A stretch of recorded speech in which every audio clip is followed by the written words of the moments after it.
最尾一場啦，我都要用盡100%嘅力去做先得。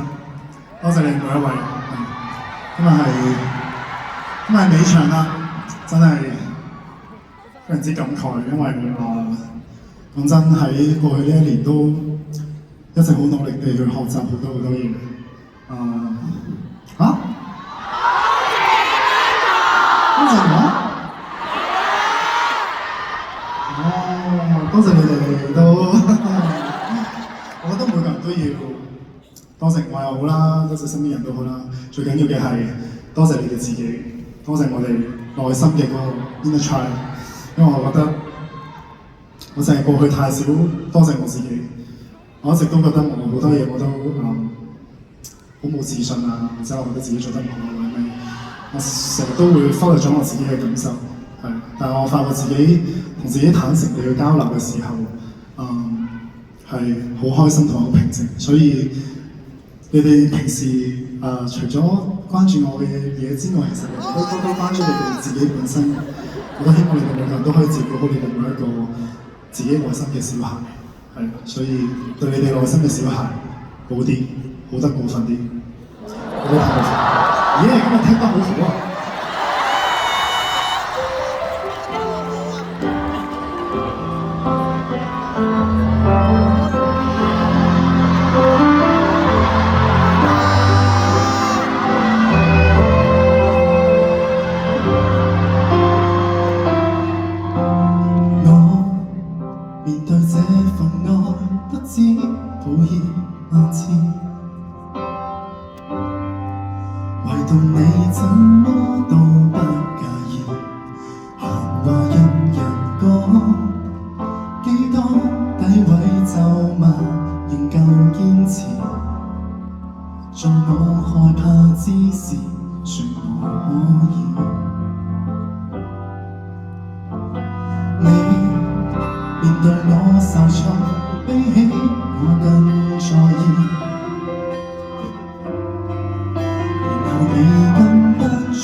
到咗呢個我最緊張嘅環節啦〜